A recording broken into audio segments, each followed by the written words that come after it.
बिस्मिल्लाहिर्रहमानिर्रहीम, अस्सलाम वालेकुम। वेलकम टू माय चैनल दावत इस्लाम। मैं हूं आपका दोस्त शफकत अली ऑफिशियल।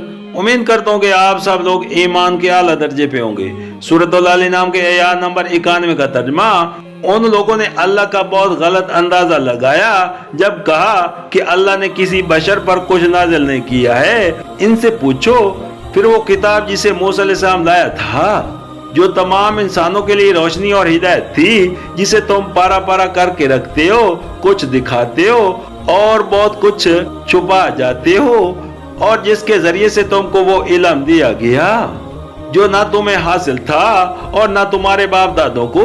आखिर उसका नाजिल करने वाला कौन था?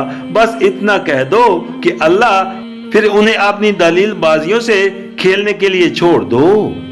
सूरतुल अल नाम हाशिया नंबर 59 पिछले सिलसिले बयान और बात की जवाबी तकरीर से साफ मतरशा होता है कि ये कौल यहूदियों का था, क्योंकि नबी करीम सल्लल्लाहु अलैहि वसल्लम का दावा ये था कि मैं नबी हूँ और मुझ पर किताब नाजिल हुई है। इसलिए कुदरती तौर पर कुफार कुरैश और दूसरे मुशरिकीन अरब इस दावे की तहकीक के लिए यहूद नसारा की तरफ रजू करते थे और इनसे पूछते थे कि तुम भी अहले किताब हो, पैगंबरों को मानते हो, बताओ क्या वाकया इस शख्स पर अल्लाह का कलाम नाजिल हुआ है?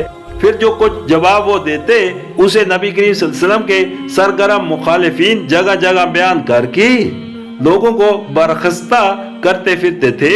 इसलिए यहाँ यहूदियों के इस कौल को, जिसे मुखलाफिन इस्लाम में हुज्जत बना रखा था, नकल करके उसका जवाब दिया जा रहा है। शोभा किया जा सकता है कि एक यहूदी जो खुद तौरात को खुदा की तरफ से नाजिल शुदा किताब मानता है, ये कैसे कह सकता है कि खुदा ने किसी बशर पर कुछ नाजिल नहीं किया? लेकिन ये शोभा सही नहीं है, इसलिए कि जिद और हट धर्मी की बिना पर बसा औकात इंसान किसी दूसरे की सच्ची बातों को रद्द करने के लिए ऐसी बातें भी कह जाता है जिनसे खुद उसकी अपनी मुसलमान सदाकतों पर भी जद पड़ जाती है।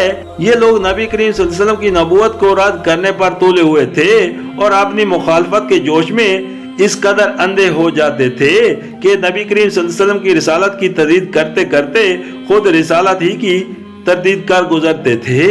और ये जो फरमाया कि लोगों ने अल्लाह का बहुत गलत अंदाजा लगाया जब ये कहा, तो उसका मतलब ये है कि उन्होंने अल्लाह की हिकमत और उसकी कुदरत का अंदाजा करने में गलती की है। जो शख्स ये कहता है कि खुदा ने किसी बशर पर इल्म, हक और हिदायत नामा जिंदगी नाजिल नहीं किया है, वो या तो बशर पर नज़ूल वही को नामुमकिन समझता है और ये खुदा की कुदरत का गलत अंदाजा है, या फिर वो ये समझता है कि खुदा ने इंसान को जहानत के हथियार और तसर्रुफ के इख्तियारात तो दे दिए, मगर उसकी सही रहनुमाई का कोई इंतजाम न किया, बल्कि उसे दुनिया में अंधाधुंध काम करने के लिए यूं ही छोड़ दिया, और ये खुदा की हिकमत का गलत अंदाजा है।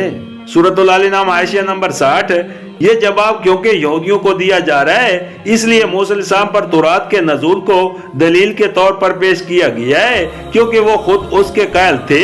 ज़ाहिर है कि उनका ये तस्लीम करना कि हजरत मूसा अलैहिस्सलाम पर तौरात नाजिल हुई थी, इनके इस कौल को आपसे आप तरदीद कर देता है कि खुदा ने किसी बशर पर कुछ नाजिल नहीं किया।